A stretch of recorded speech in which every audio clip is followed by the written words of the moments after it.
Horticulture আমাদের আজকের class horticulture নিয়ে হবে। আমরা যারা আসছো তোমরা তোমাদেরকে সবাইকে স্বাগত জানাচ্ছি। আমরা মোটামুটি অনেকটুকু আগাইছি। হোপফুলি আমরা আজকের যে ক্লাসটা এটা হচ্ছে আমাদের খুবই খুবই ইম্পর্টেন্ট ক্লাস। কারণ বাংলাদেশ কৃষি গবেষণা ইনস্টিটিউট তোমাদের একটা তথ্য দিই। বাড়ি আর ব্রি মিলে বাংলাদেশের প্রায় 95% রিসার্চ করে এগ্রিকালচার রিলেটেড। তোমাকে যদি বলি যে বাংলাদেশে ধান মানে ব্রি কি কাজ করে, শুধুমাত্র একটা ফসল নিয়ে কাজ করে, ধান। কিন্তু একটা ফসলের কাভারেজ কত পার্সেন্ট? মোর দেন 70%। বাংলাদেশের মানুষ 70 ভাগের বেশি জমিতে তার ধান করে। সেজন্য ধানটা আমাদের জানা খুব ইম্পর্টেন্ট। তাহলে ওই একটা ফসল খুব ইম্পর্টেন্ট। আর ধান বাদে যত ফসল আছে, পাট এবং ইক্ষু, কয়েকটা ব্যাপার আছে, এছাড়া ম্যাক্সিমাম ফসলই কৃষি গবেষণা institute, Bangladesh agriculture research institute এরা গবেষণা করে। ফলে আমাদেরকে এই বিআরআই এর যে বিআরআই এর যত প্রশ্ন হয় সব, ধান ছাড়া বাকি সব প্রশ্ন হয় মূলত এই হর্টি রিলেটেড। এই বিআরআই যে যে প্রশ্নগুলো হয়, ধান ছাড়া, এগ্রোনমিক ক্রপ ছাড়া বাকি সব ক্রপে কিন্তু হর্টিকালচারাল ক্রপ। খেয়াল করে দেখো। তো আবার কিছু কিছু ফসলকে আমরা অ্যাগ্রোনমির মধ্যে ফেলি, আবার হর্টিকালচারের মধ্যে ফেলি। মাঠ ফসলে কিছু এরকম ফসল আছে। তো এই জন্য আমাদের হর্টিকালচারাল ক্রপ যেগুলো আছে সেগুলো আমরা আজকে পড়বো। আর হর্টিকালচারের পড়ার আগে আমরা একটু দেখবো যে কোন জায়গাগুলোতে আমাদের কাভারেজ বেশি, প্রশ্ন বেশি হয়। তোমরা একটু দেখো আমাদের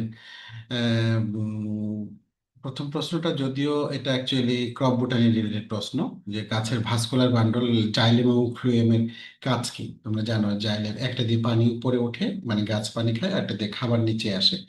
তো আহ কিছু বৈজ্ঞানিক নাম আসে, সাইন্টিফিক নেম তোমরা দেখতেছো যে ইয়ে আসতেছে, এই যে চীনা বাদাম এর বৈজ্ঞানিক নাম আসছে, ব্রকলির বৈজ্ঞানিক নাম আসছে দারুচিনি, ড্রাগন ফ্রুট।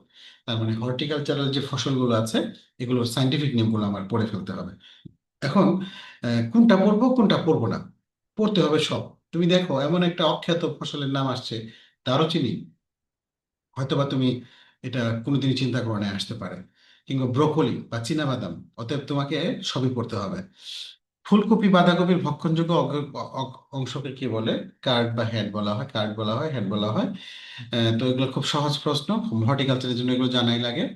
তো হর্টিকালচারে তোমার বিভিন্ন রকম ফসল আছে যেগুলো, বাংলাদেশে প্রথম হাইব্রিড আম ছিল বাড়ি, বাড়ি আম, বাড়ি ম্যাঙ্গো 4। তো এটার হাইব্রিড, যেহেতু হাইব্রিডটা কিভাবে উৎপন্ন হয়, একটা প্যারেন্ট থাকে। তো প্যারেন্টের ক্রসিংটা কোনটার সাথে কোনটা ক্রসিং হয়েছিল, এটা খুব ইম্পর্টেন্ট প্রশ্ন, গত কয়েক বছর ধরে আসে এবং এটা আগামী কয়েক বছর আসবে। মানে এটার বাড়ি 4 আমটা বাংলাদেশে এখন একটা জনপ্রিয় আম। ক্লাইমেটিক ফ্রুট, নন ক্লাইমেটিক ফ্রুট সংজ্ঞা কি তোমরা জানো? কিছু ফল মানে কাটার পরেও, ফল কাটার পরেও এটা অনেকদিন পর্যন্ত থাকে, পচে না, আবার কোনো কোনো ফল দ্রুত নষ্ট হয়ে যায়। কোনটার ফার্মেন্টেশন রেসপিরেশন রেট খুব কুইক, কোনোটা রেসপিরেশন রেট খুব একটু স্লো। এই জিনিসটার উপর ডিপেন্ড করে তোমার এটাকে বলা হয় তোমার ক্লাইমেটিক, নন ক্লাইমেটারিক। তো এই জিনিসটা তোমরা একটু দেখে রাখতে হবে। এই জন্য আসে উদ্যানতাত্ত্বিক হর্টিকালচার ম্যাচুরিটি আর ফিজিওলজিক্যাল ম্যাচুরিটি সংজ্ঞা আসে, তোমরা একটু দেখে রাখবা। আমরা জানি যে একটা গাছ যখন পরিপূর্ণ ম্যাচিউর হয় তাকে আমরা আমরা বলি ফিজিওলজিক্যালি ম্যাচিউর। কিন্তু আমরা যখন বাজারে একটা শশা কিনতে যাই, শশা কিন্তু আমার পরিপূর্ণ ম্যাচিউর হলে তাকে আমরা কিনবো না। একটা শশা কচি অবস্থাতেই কিনবো, কিন্তু কচি অবস্থা তো নিশ্চয়ই আমি একটা শশার ফুল বা ফুল থেকে বেরোইছে এরকম শশা কিনে নিয়ে আসবো না। তাহলে কোন স্টেজ পর্যন্ত কিনবো? যেটা physiologically mature, that is call physiological maturity আর হর্টিকালচারাল ম্যাচুরিটি। ক্রায়ো প্রিজার্ভেশন একটা শব্দ, এটা জেনেটিক্সের, যদিও প্রশ্নটা তোমার একটা ইয়ের মধ্যে তোমার -196 ডিগ্রি টেম্পারেচারের মধ্যে তোমার এটা কোনো কিছু সংরক্ষণ করা হয়, যেমন সিড সংরক্ষণ করা হতে পারে, এরকম গাছ, প্লান্ট, লিফ, এগুলো। গুড এগ্রিকালচার প্র্যাকটিস নিয়ে গতকালকে কথা হয়েছিল, যে what is good agriculture practice. তো তোমার গুড এগ্রিকালচার প্র্যাকটিসের কয়েকটা প্রিন্সিপল আছে। প্রিন্সিপল গুলো তোমাকে দেখে রাখতে হবে যে এই গুড এগ্রিকালচার প্র্যাকটিসের ক্ষেত্রে তোমাকে কিন্তু শুধুমাত্র, গতকালকে আমি একটা কথা বলছিলাম যে কোনো একটা মানে ফসল আমরা চাষ করব, কিন্তু একটা দেশের নির্দিষ্ট নীতিমালা অনুসরণ করে। সেই নীতিমালার মধ্যে কিন্তু আরো কিছু বিষয় আছে, সেটা হচ্ছে যে এই প্রোডাক্টটা এনভায়রনমেন্টালি স্টেবল হতে হবে এবং সোশ্যালি অ্যাকসেপ্টেবল হতে হবে। হ্যাঁ, সোশ্যাল অ্যাকসেপ্টেবল কেমন? যেমন ধরো তুমি একটা প্রোডাক্ট ডেভেলপ করলা, যেমন ধরো বিটি ব্রিঞ্জাল, এটা কিন্তু সোশ্যালি অ্যাকসেপ্টেবল নাও হতে পারে বিটি ব্রিঞ্জাল। হ্যাঁ, তারপরে ফুড সেফটি আর ফুড কোয়ালিটি, এই কয়েকটা জিনিস এখানে খুব ইম্পর্টেন্ট। নাশপাতি গাছ কত বছর ফল দেয়? যদিও এই প্রশ্নটা আমার কাছে মানে আমি জানি না এটা কত বছর ফল দেয় এগুলো। আগে কিছু প্রশ্ন বিআরআইতে হইতো, যেগুলো তোমার ওই ইন্ডিয়ান ওয়েবসাইট টোয়েবসাইট থেকে প্রাপ্ত হতো। এরকম আর কি কিছু ছোট ছোট ব্যাপার আছে। তো এরকম মানে কিছু ফলের আসে, যেমন ধরো যে বিভিন্ন ফসলের জাতের নাম খুব আসে, ফসলের জাতের নাম আসে অথবা জাতের নাম উল্লেখ করে দেয় এটা কোন ফসল। তোমরা জানো সৌরভ, গৌরব, আকবর, এগুলো হচ্ছে তোমার ইয়ের কিসের, গমের। তারপর ভুট্টার কিছু জাত আছে, শুভ্র।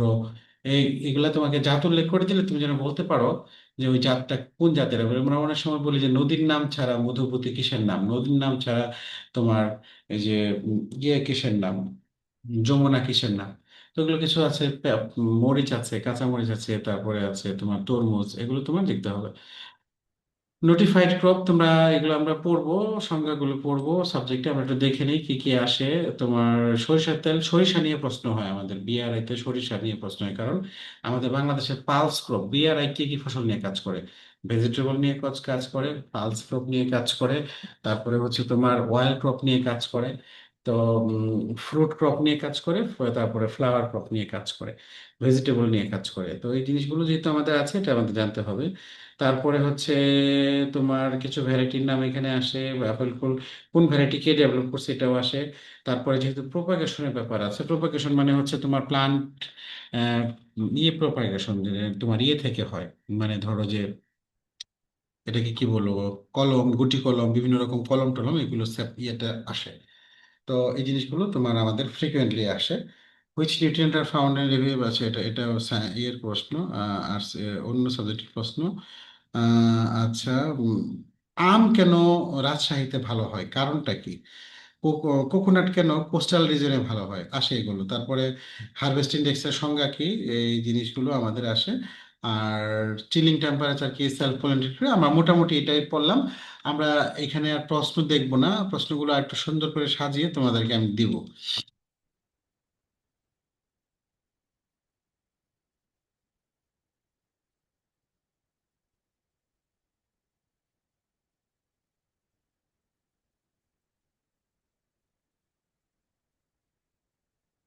ওকে, থ্যাংক ইউ। আমরা হর্টিকালচার নিয়ে পড়বো। হর্টিকালচার নিয়ে পড়ার আগে আমি তোমাদের সাথে কয়েকটা কথা বলে নিই, মানে খুব সহজভাবে বলে নিই। সেটা হচ্ছে আমরা হর্টিকালচারের মধ্যে যে জিনিসগুলো মেজর পড়তে হবে, সবাই খেয়াল করো। আমাদের হর্টিকালচার রিলেটেড কিছু টার্মিনোলজি আছে, যেটাকে ইন্টার কালচারাল অপারেশন বা হর্টিকালচারের ফ্রিকুয়েন্টলি আসে, যেগুলো যেমন ধরো যে তোমার যেমন ফিজিওলজিক্যাল ম্যাচুরিটি, তারপরে হচ্ছে তোমার হচ্ছে বোটানিক্যাল সিট বা অ্যাগ্রোনমিক্যালি সিট কাকে বলা হয়, তারপরে হারভেস্টিং টেস্ট কাকে বলা হয়। অনেক সময় ব্রিক্স পার্সেন্টেজ, ব্রিক্স পার্সেন্টেজ মানে কি জানো? তোমার মনে করো কোনো একটা আমের মধ্যে আমটা কতটুকু মিষ্টি, কতটুকু চিনির পরিমাণ এটাতে আছে, কোনো আখের রসে কতটুকু চিনি আছে, সুগার আছে, সেটা জানার জন্য ব্রিক্স পার্সেন্টেজটা দরকার হয়। এটাকে টিএসএস বলা হয়, total soluble sugar. Brix percentage বলা হয়, টিএসএস বলা হয়। তো এরকম কিছু টার্মিনোলজি আছে একেবারে হর্টিকালচার রিলেটেড। তারপরে কিছু যেমন কলার ক্ষেত্রে কিছু ইন্টারকালচার অপারেশন আছে। যেমন আমরা বলছিলাম যে তোমার কলাকে, কলা কাদি, কাদি ইংরেজি কি, পাঞ্চ। তারপরে তোমার কলার কাঁদি পরিষ্কার করে দেওয়া, তারপরে ফ্রুট ব্যাগিং কিভাবে করা হয়, তারপরে তোমার ধরো যে প্রুনিং, ট্রেনিং, প্রুনিং, এই জাতীয় যত টার্মিনোলজি যেগুলো আছে আমাদের এগুলো শিখে ফেলতে হবে। এরপর আমাদের ভ্যারাইটি গুলো দেখতে হবে। হর্টিকালচারাল যত ফসল আছে এই ফসলের ভ্যারাইটি গুলো, যেমন ফসলের ভ্যারাইটির মধ্যে তোমাকে জিজ্ঞেস করলো যে অমৃত সাগর বা সাগর কলা, সাগর কলা বা কলার কলার কিছু ভ্যারাইটির নাম উল্লেখ করো। অথবা তোমাকে বললো যে আনাজে কলা বা জাহাজি কলা বা কাঁচকলার সাইন্টিফিক নেম লিখো। সাইন্টিফিক নেম আসে আমাদের, সাইন্টিফিক নেম আসে, তারপরে হচ্ছে তোমার ভ্যারাইটির নেম আসে। সিড রেট আসে, সিড রেট আসে তোমার, তুমি টমেটোর জন্য কতটুকু সিড রেট, টমেটোর কতটুকু সিড রেট লাগবে, বা ব্রিঞ্জালের কতটুকু সিড রেট লাগবে। তো আমার এগ্রিকালচার বইতে তোমার লিস্ট করে ধরা আছে যে তোমার কতটুকু সিড, কতটুকু কোনটার জন্য কতটুকু লাগে, সিড রেটটা জানতে হবে। তারপরে হচ্ছে সিড রেটের পরে হচ্ছে তোমার আমার হর্টিকালচার কিছু আসপেক্ট আছে, যেমন ধরো যে বিভিন্ন রকম প্রপাগেশন আছে, এবং আরেকটা হচ্ছে তোমার বিভিন্ন হরমোন আছে, যেমন তোমার ধরো যে কোন ফল, মানে ফল পাকার জন্য দায়ী হরমোনের নাম কি, ইথিলিনের কাজ কি, অক্সিনের কাজ কি, তারপরে এবি এর কাজ কি। যদিও এগুলো ক্রপ বোটানিতে পাবো, আমরা তো আর এখানে ভাগ করে বসি নাই যে আমরা ক্রপ বোটানিতে যেটা পড়বো সেটা হর্টিকালচারে পড়া যাবে না। আলটিমেটলি হর্টিকালচার ক্রপ বোটানিতে বেশ কিছু জিনিস রিপিটেশন হবে। তো এই জিনিসগুলো তোমার আমাদেরকে দেখতে হবে। এবার আমরা একটু সাবজেক্টের টপিকসে যাই, গিয়ে দেখি আমাদেরকে কি আছে।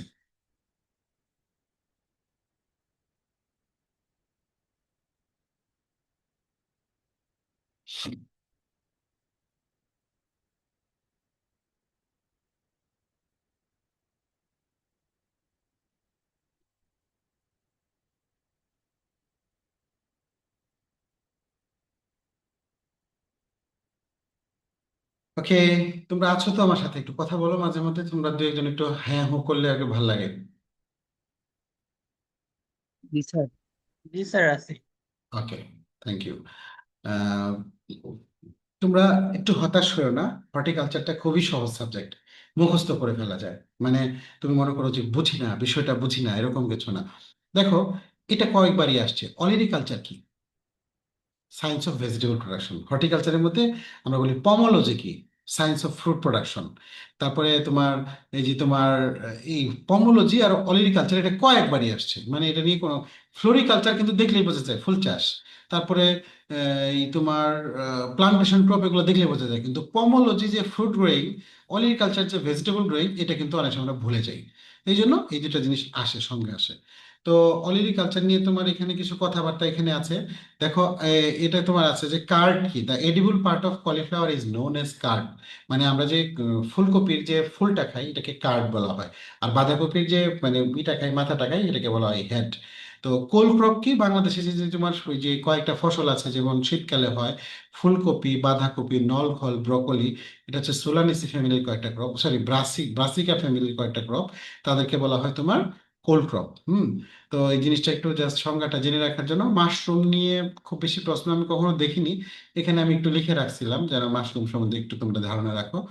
গ্রাউন্ড নাটের প্যাক ডেভেলপমেন্ট, তোমরা জানো বাদাম একটা গাছ, গাছের তোমার ফুল হয় কিন্তু, প্রথমে ফুল হয়, ফুল থেকে ছোট্ট একটা মানে ফলের মতো হয়, হয়ে এই ফলটা তোমার আস্তে আস্তে একটা লম্বা একটা সুতার মতো একটা হয়, হয়ে বোটার মতো হয়ে এটা মাটির নিচে চলে যায়। মাটির নিচে চলে গিয়ে সেই মাটির নিচে বাদাম হয়।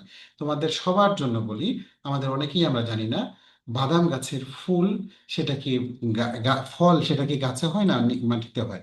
দেখো, এই যে বাদাম গাছ, প্রথমে এখানে তোমার ফুলগুলো হয়েছে, এই ফুলগুলা থেকে প্যাক হবে, এই যেরকম প্যাক হবে, এরকম প্যাক হবে, এই প্যাকটা আস্তে আস্তে মাটির নিচে ঢুকে যাবে, ঢুকে তারপরে বাদাম হবে। অতএব প্যাক অ্যান্ড পট ডেভেলপমেন্টটা একটু জাস্ট জেনে রাখার জন্য, এটা অনেক সময় আসে। বাদাম একটা স্পেশাল ফিচার। কিউরিং কি, তারপরে সানস্কল কি, এই যেরকম সংজ্ঞাগুলো একটু দেখে রাখবা, হ্যাঁ। কলিফ্লাওয়ারে বাটনিং হয়। কলিফ্লাওয়ার মানে হচ্ছে কি, বাঁধাকপি নাকি ফুলকপি? ফুলকপিকে বলে কলিফ্লাওয়ার, ক্যাবেজকে বলে বাঁধাকপি। ফুলকপি ছোট ছোট ছোট ছোট ফুলকপি হয়, হ্যাঁ। একটা বড় আস্ত মাথা না হয়ে ছোট ছোট কয়েকটা মাথা হয়। এটাকে বলা হচ্ছে বাটনিং অফ কলিফ্লাওয়ার। এটা কিন্তু একটা নিউট্রিশনাল প্রবলেম। হুম। বা তোমার ইনজুরি হলে হলে হয়। ব্লেঞ্চিং অফ কলিফ্লাওয়ার, কলিফ্লাওয়ারটা দেখতে কালার নষ্ট হয়ে যায়। এরকম কোনটা কি কারণে হয় একটু দেখতে হবে। রিফ্লেক্ট্রোমিটার, একটু আগে তোমাকে বলছিলাম যে টিএসএস বা সলিড, মানে কোনো একটা, ধরো যে তুমি একটা আখ খাচ্ছ, এই আখটা কম মিষ্টি লাগতেছে, আবার একটা আখ খাচ্ছ সেই রকম মিষ্টি লাগতেছে। এই যে মানে পার্থক্যটা হচ্ছে, এই পার্থক্যটা জানার জন্য তুমি যদি আখের রসটা একটুখানি ওই রিফ্রেক্টোমিটার, এই যে রিফ্রেক্টোমিটার, এটার মধ্যে তুমি একটুখানি রস দাও, দিলে তুমি দেখবা যে সেখানে লেখা বেরোইছে যে তোমার 9% সুগার। তাহলে 9% টিএসএস, 9% টিএসএস মানে 9% সুগার। একটা আখ থেকে আমরা যখন চিনি উৎপন্ন করি, মানে সেই আখে মিনিমাম 17% চিনি থাকতে হয়। মানে আমরা আখের রসে চিনি থাকতে হয় 17%, টিএসএস 17% থাকলে তাহলে ওটাতে চিনি করা যাবে, এর নিচে থাকলে চিনি খুব ভালো হবে না। তাইলে তোমার, আমরা একটা আখ যখন খুব মিষ্টি লাগে তখন আমরা বলতে পারবো এখানে প্রায় 17-18% চিনি আছে। আবার পাইনসাও লাগতে পারে, আখের মাথার দিকে পাইনসা লাগে। তো এই জিনিসগুলো তোমার device which determine the percentage of risk solid portion of A fruit or এরকম আমের ক্ষেত্রেও তুমি যদি টিএসএস হাই হয় তাহলে আমটা মিষ্টি হবে। ফ্লোরিকালচার, যেহেতু আমরা হর্টিকালচারে ফুল নিয়ে পড়াশোনা করি, বেডিং ফ্লাওয়ার কি, কাট ফ্লাওয়ার কি, বনসাই কি, এগুলো খুব বেশি ইম্পর্টেন্ট না, একটু করে জাস্ট সংজ্ঞাগুলো দেখে রেখো। এইগুলো তোমার জাস্ট মানে যদি কোনো কারণে যদি আসে, এরকম ফ্লোরিকালচার থেকে খুব বেশি প্রশ্ন আসে না। ল্যান্ডস্কেপ হর্টিকালচার খুব বেশি আসে না, হ্যাঁ। এগুলো জাস্ট একটু করে সংজ্ঞাটা একটু দেখে রাখা, এগুলো আসে না, আমি কখনো দেখিনি এগুলো আসতে। এই তারপরে হচ্ছে আচ্ছা, ইন্টারকালচারাল অপারেশন এগুলো খুবই ইম্পর্টেন্ট তোমাদের। আমি মানে ইন্টারকালচারাল অপারেশন নিয়ে বলছি যে বিভিন্ন কিছু আসে, উইডিং মালচিং এগুলো তো সবাই আমরা জানি। তোমাকে বললো যে হ্যান্ড পলিনেশন করা হয়, এরকম দু একটা ফসলের নাম বলো। মানে কোনো কোনো গাছে আছে হাত দিয়ে পরাগায়ন করে দেওয়া হয়, পরাগায়ন করলে ওই গাছের ফলন ভালো হয়। যেমন কাকরুলে হাত দিয়ে পরাগায়ন করা হয়। তোমরা জানো ড্রাগন ফলেও কিন্তু হাত দিয়ে পরাগায়ন করা হয়। তো এই যে এটাকে বলা হয় হ্যান্ড পলিনেশন, এটা একটু জেনে রাখবা। তো এখানে একটু বলে রাখি তোমাদের, তোমরা কিন্তু অনেক ফসলের এই কোনো কারণে ক্লাস শেষ হয়ে গেলে ক্লাসে আবার জয়েন করবা প্লিজ। আমি জানি না কয় মিনিট আছে। হ্যাঁ, যদি শেষ হয়ে যায় আবার জয়েন করবা। ওকে। তোমরা একটু আগে আমি একটা জিনিস খাইছি। আমাকে আনিকা, কেমন আছো? পড়তে হবে। জি স্যার, ভালো। আনিকা, তুমি কি এবছর তালের শ্বাস খাইছো? না স্যার, খাই নাই। হাই হাই, তোমার কি তালের শ্বাস খাইতে একদম ইচ্ছা করে না? স্যার, আমার কাছে ভালো লাগে না। এই তালের শ্বাস কে খাইছো? রিফা খাইছো? জি স্যার, খাইছি। তুমি তো ধরা খাইছো। তুমি এবার বলো তো তালের শ্বাস ইংরেজি কি? স্যার, এটা জানি না। হ্যাঁ, জানো? না স্যার। খুবই সহজ। মানে একবার যদি কেউ মানে মনে রাখে তাহলে আজীবনে ভুলার সুযোগ নাই, মানে ভুলতেই পারবে না চাইলে। আইস আপেল, দেখতে বরফের মতো টুকরা, মানে যদি ইয়ে করো আইস আপেল। তো এরকম তোমার মানে যতগুলো ইয়ে আছে, তুমি সবজির নাম আছে, ফলের নাম আছে, সব কিন্তু মুখস্থ করে ফেলতে হবে। আমি তোমাদের কয়েকটা ফসলের নাম জিজ্ঞেস করি, তুমি মানে এই আনিকা ভাবছে যে আমি তো বাইচে গেছি, আমার এত প্রশ্ন জিজ্ঞেস করছে, এখন আমার মনে হয় আর জিজ্ঞেস করবে না। তুমি আনিকা, আনিকা এবার বলবে আমাকে। আনিকাকে আমি জি এমন স্যার। প্রশ্ন করবো, এবার যদি আনিকা বলতে, আতা ফল খাইছো তুমি কখনো? জি স্যার, খাইছি। এইবার বলো আতা ফল ইংরেজি কি? Custard Apple. গুড। তাহলে বেল ইংরেজি কি? Would Apple. কদবেল ইংরেজি কি?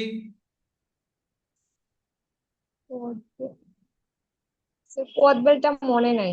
গাব ইংরেজি কি? মান মানকি জ্যাক। না, মানকি এটা মানে আচ্ছা, গেউয়া। আমি বই দেখে দেখে বলতেছি, আমার এগ্রি ভাড়া বইতে পিছনে লিখে, এগ্রিপেডিয়া বইতে পিছনে ও, লিখে আছে। জামরুল ইংরেজি হচ্ছে জাভা আপেল, গোলাপজাম ইংরেজি হচ্ছে রোজ আপেল, চালতা ইংরেজি এলিফ্যান্ট আপেল, বেল ইংরেজি ওড আপেল, কদবেল ইংরেজি এলিফ্যান্ট ওড আপেল, গাব ইংরেজি ভেলভেট আপেল, আর তালের শ্বাস ইংরেজি আইস আপেল। সো আমাদের এই যে সবজিগুলো ফলগুলোর যদি ইংরেজি নাম না জানি, তাহলে তো তোমার খুবই খুবই খুবই বিপদে পড়ে যাব। তো কিছুক্ষণ আগে আমি কাকরুল নিয়ে কথা বলছিলাম, কাকরুল ইংরেজি কি বলো তো কেউ?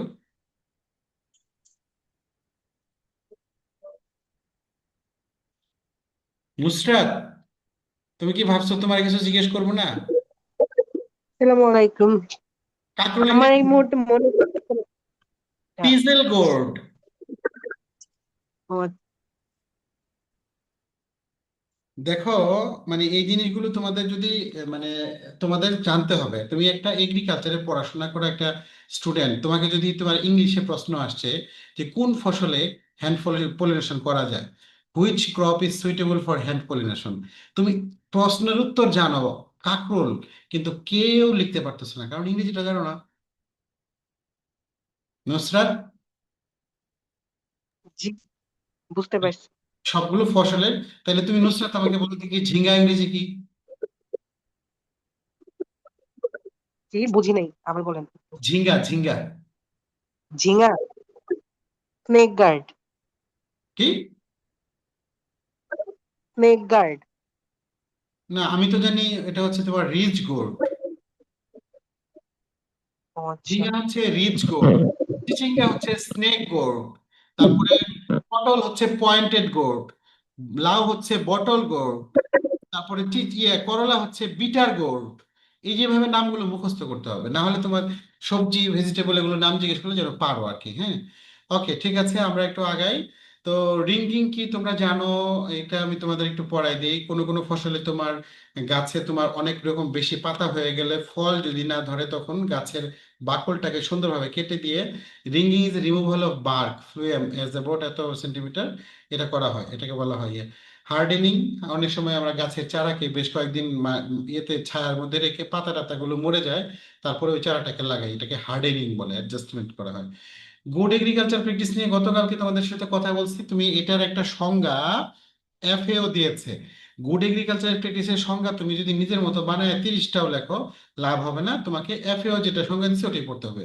Good agricultural practice as defined by FAO are a collection of principles to apply for on-farm production and post-production process resulting in safe and healthy food and non-food agricultural products while taking into account economic, social and environmental sustainability. হুবহু সংজ্ঞাটা মুখস্থ করতে হবে by FAO. Good agricultural প্র্যাকটিসের objective কি কি এখানে আছে, কিভাবে এটা করা হয় এটা তোমরা দেখে নিবা। পমোলজি, পমোলজি মানে ফ্রুট গোয়িং, তাহলে বিভিন্ন রকম ফ্রুটের কি এগ্রিগেট ফ্রুট, মানে যৌগিক ফল কোনটা, মৌলিক ফল কোনটা, ফলস ফ্রুট কোনটা, পার্থনাকার্পিক ফল যে ফলে বীজ হয় না কিন্তু ফল হয়, যেমন কলা তোমার কলা হয় পার্থনাকার্পিক। ইভেন এখন তরমুজও কিন্তু পার্থনাকার্পিক করার চেষ্টা চলতেছে, বীজ ছাড়া তরমুজ। তারপরে লেবু হচ্ছে সিডলেস, লেবু আছে বিনা লেবু এক, এটা কিন্তু সিডলেস। তো এরকম তোমার টার্মিনোলজি গুলো একটু দেখে রাখতে হবে। পার্থক্য কি? Development of fruit without fertilization, the fruit resembles a normally produce fruit but it's seedless. তো এই যে স্টেনোস্পার্মোকার্পি কি, এটা অনেকবারই আসছে, seedlessness. Stenospermocarpy is the biological mechanism that produces parthenocarpy মানে seedlessness in some fruits, notably many table grapes. এই জিনিসগুলো তোমার একটু এটা আসে বারবার। ক্লাইমেটিক ফ্রুট কি, নন ক্লাইমেটিক ফ্রুট কি, একটু সংজ্ঞাগুলো দেখে রাখবা। তোমরা পেঁপে নিয়ে পেপেইন কোথায় থাকে একটু দেখে রাখবা। তারপরে হচ্ছে বিভিন্ন রকম হরমোনের ইফেক্ট এগুলা। তারপরে হচ্ছে ভিটামিন সমৃদ্ধ কোন ফলে কোন ভিটামিন থাকে, এগুলো খুবই সহজ, ক্লাস 5-6-এও আমরা এগুলো পড়ছি, একটু দেখে রাখতে হবে। তারপর হচ্ছে তোমার বিভিন্ন রকম হরমোনের যে ইফেক্ট গুলো আছে, তোমার ধরো যে তোমার এই যে কোন কোন ফল পাকাইতে দায়ী সেটা জানতে হবে। গ্রাফটিং কি, বাডিং কি, টি বাডিং কি, তারপরে হচ্ছে কি ট্রেনিং কি, প্রুনিং কি, এই জিনিসগুলো। আর হচ্ছে ভ্যারাইটিস, ভেজিটেবলের বিভিন্ন রকম ভ্যারাইটির নাম দেখো, ক্যাবেজের, কলিফ্লাওয়ারের, টমেটো, ব্রিনজাল, মাশরুম, পটেটো। তুমি দেখো কার্ডিনাল, ডায়মন্ড, চমক, লাল পাখরি, হীরা, এগুলো হচ্ছে আলুর বিভিন্ন নাম। কিন্তু রিসেন্টলি যত আলু বের হয়েছে গত 5-10 বছরে, সেগুলো কিন্তু সব আলুর নাম হচ্ছে বাড়ি আলু 1, বাড়ি আলু 2, বাড়ি আলু 3, এখন বাড়ি আলু 100 পার হয়ে গেছে। এখন তোমার কাছে কোনো একটা নাম চাইলো যে পটেটোর 2টা লেটেস্ট ভ্যারাইটির নাম লেখো, তখন তুমি পটেটো লেখলে বাড়ি আলু 34, কিন্তু বাড়ি আলু 34 বেরিয়েছে আরো 10 বছর আগে। তুমি তাহলে বাড়ি আলু যদি 100 লিখতে, তাহলে এটা লেটেস্ট হইতো। তাহলে লেটেস্ট ভ্যারাইটির আমরা একটু জানতে হবে। আবার তুমি মনে করতেছো যে আমি তো আলুর নাম সব শিখে ফেলছি, তাহলে তো আমি সবই পারি, এটা বললে হবে না। কি তোমাকে প্রশ্ন করতে পারে যে আহ, এমন একটা আলুর জাতের নাম লেখো যে আলুটা কালার্ড পটেটো, মানে যে আলুতে তোমার থাকে, তোমার অ্যান্টিঅক্সিডেন্ট থাকে। তো তোমার কালার্ড পটেটোর কয়টা ভ্যারাইটির নাম আছে, বা যে আলুতে টিএসএস হাই, বা যে আলুটা মিষ্টি বেশি, বা তোমার যে আলুটা মুন্সিগঞ্জের জন্য সুইটেবল, এরকম এক একটা আলু। অথবা যে আলুতে তোমার আর্লি ব্লাইট রেসিস্ট্যান্ট, এরকম কিছু তোমার নাম, এই জাতের নাম শিখতে হবে একেবারে স্পেসিফিক বৈশিষ্ট্য সহ। তো আলুর জাত, মিষ্টি আলুর জাত, তারপরে জাত, এগুলো বিভিন্ন জাতের নাম আমরা দেখে রাখবো এখান থেকে। এবার হচ্ছে ফলের জাতগুলো তোমার দেখতে হবে। আম সংক্রান্ত তোমার ব্যাপক মানে পড়াশোনা করতে হবে, যত আমের জাত আছে। আম তোমার মনে করো যে এই যে এগ্রিকালচার রিলেটেড যেসব ফসলের জিআই পণ্য, যেমন হিমসাগর হচ্ছে মেহেরপুরের একটা জিআই পণ্য।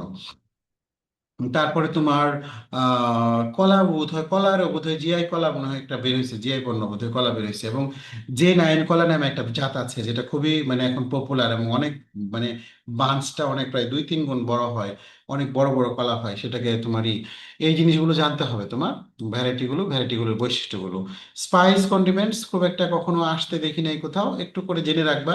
পেঁয়াজ সম্বন্ধে জেনে রাখবা যে পেঁয়াজের 1 কেজি পেঁয়াজ থেকে তোমার মানে পেঁয়াজ কতটুকু লাগে তোমার ইয়ে করার জন্য, এই উম, তোমার পেঁয়াজ কি বলে লাগানোর জন্য 1 হেক্টরের জন্য কতটুকু লাগবে, seed to seed bulb to seed 1 ton লাগে পেঁয়াজের বাল্ব। তো এরকম এই জিনিসগুলো জানলে আমাদের ই হবে। প্লান্ট প্রপাগেশনের ক্ষেত্রে তোমাকে বললো টি বাডিং করার জন্য সুইটেবল কোন ফসল, কোন ইয়েতে বা ইয়ে গাছে, লিচু গাছে কোন ধরনের প্রপাগেশন সুইটেবল, অথবা তোমার কলা গাছের কোন প্রপাগেশন সুইটেবল, কোন ধরনের সাকার সবচেয়ে ভালো। তোমরা জানো সাকার 2 রকম, একটা হচ্ছে শর্ট সাকার আর এটাকে ওয়াটার সাকার বলা হয়। তো তোমার শর্ট সাকার হচ্ছে সবচেয়ে ভালো। তো এরকম তোমার ভিনিয়ার গ্রাফটিং কোথায় করা হয় একটু করে জাস্ট দেখে রাখবা, সহজ জিনিস। আর এখানে কিছু ফসলের সাইন্টিফিক নেম আছে, ইয়ে আছে তোমার ওই যে ফ্যামিলি নেম আছে, অনেক ক্ষেত্রে ফ্যামিলি নেমও আসে, যে তোমার মালটা এটা কোন ফ্যামিলির ক্রপ, সাইট্রাস নাকি সাইট্রাস না রুটেসি, রুটেসি ফ্যামিলির ক্রপ, হ্যাঁ। তো এই জিনিসগুলো তোমরা একটু সাইন্টিফিক নেমগুলো এখান থেকে পড়ে রাখবা, এখানে অসংখ্য করে সাইন্টিফিক নেম আছে। তোমাকে যদি জিজ্ঞেস করে যে 2টা মেডিসিনাল প্লান্টের সাইন্টিফিক নেম লেখো, তাহলে যেন পারো। 2টা অর্কিডের সাইন্টিফিক নেম লেখো, অথবা তোমাকে 2টা তোমার মানে সামার ভেজিটেবলের সাইন্টিফিক নেম লেখো। এই তোমার হচ্ছে আমার এই আমাদের হর্টিকালচার খুবই সহজ সাবজেক্ট, কিন্তু হর্টিকালচার থেকে বিএআরআই এর অনেক প্রশ্ন হয়, হর্টিকালচারে বিএআরআই এর অনেক প্রশ্ন হয়। এইবার তোমরা ভাবতেছো ক্লাস শেষ, ক্লাস কিন্তু শেষ না। এবার আমরা একটা খুব জটিল জিনিস দেখবো, এবং এমন একটা জিনিস পড়বো আমরা। দাঁড়াও একটু শেষ করি। আমরা একটু আগে আমরা ধান গবেষণা ইনস্টিটিউটের পড়ার জন্য একটা বইয়ের কথা বলছিলাম, আধুনিক ধানের চাষ। এবং আমি তোমাদের বলছিলাম যে ওই বইটা যদি পড়ো তাহলে তোমার প্রায় এগ্রিকালচারের 50% বা 30% নলেজ প্রায় কাভার করে ফেললা। এখন তোমাদেরকে আমি এমন একটা বইয়ের কথা বলবো যেটা পড়লে আরো 30% নলেজ তোমার গেইন হয়ে যাবে। তাহলে 30 আর 30 মিলে 60% নলেজ, প্র্যাকটিক্যাল নলেজ হয়ে যাবে। আর বাকি 40% হচ্ছে আর দুনিয়ার সব বই পড়ে তোমার কাভার করবে। তাহলে বাড়ি ব্রি এগুলো যত পরীক্ষা আছে তুমি ওই এই 30-30-60% নলেজ দিয়ে তুমি কাভার করতে পারবা। ঠিক আছে? এটা হচ্ছে আমাকে একজন জিজ্ঞেস করছিল, ভাইয়া এই বইগুলো কি আপনার ইয়ে হয় মানে বিক্রি করে সেল করে বা কোথায় কিনতে পাওয়া যায়? এখন এই বইগুলো তোমাদের যদি কোনো পরিচিত বাড়ি ব্রিতে কেউ থাকে তাদের মাধ্যমে সংগ্রহ করা যায়। আবার এখন যে বইটার কথা বলবো ওই বইটা 800 পেজের, 800 পেজের। এখন সমস্যা হচ্ছে যে এই বই তোমার তো মানে পিডিএফ পড়ে পড়া খুব মুশকিল। তো এই বইগুলো তোমার কিনতে পাওয়া যায়, লাইন কেটে গেলে আমরা কিন্তু সাথে সাথে জয়েন করবো, দেরি করবো না। কারণ নেক্সট ক্লাসে আমি 20 মিনিট কথা বলবো আজকে। আমার আমার আবার এরপরে অনেক কাজ আছে।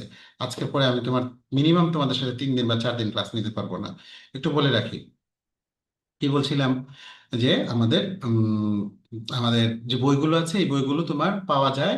যেমন মনে করো আধুনিক ধানের চাষ, তুমি এটা ব্রিতে যদি তোমার কোনো বন্ধু বান্ধব বড় ভাই থাকে যে আমার একটু ভাই একটা বই যদি পাঠিয়ে দেন, তার কাছে কালেক্ট করতে পারবা। আর এখন যেটা বলবো যে তোমার বাড়ি উদ্ভাবিত কৃষি প্রযুক্তি, আহ, উম, এটা তোমার এই বইটা তোমার 800 পেজের বই। এটা তোমার সেল করে কিন্তু সব জায়গায় পাওয়া যায় না, এটা বিআরআই থেকেই কিনতে পাওয়া যায়। এখন কোথায় কিনতে পাওয়া যায়, তোমরা একটু বিআরআই তে তোমাদের যে সায়েন্টিস্ট যদি কেউ বড় ভাই পরিচিত থেকে থাকে তাদের সাথে যোগাযোগ করবা। আর আমি তোমাদেরকে তো পিডিএফ দিয়ে দিচ্ছি, এই পিডিএফটা তোমরা যদি কেউ কম্পিউটার বা ল্যাপটপে স্ক্রিনে রেখে এটা দেখে দেখে নোট করো, 800 পেজের বইটা থেকে সর্বোচ্চ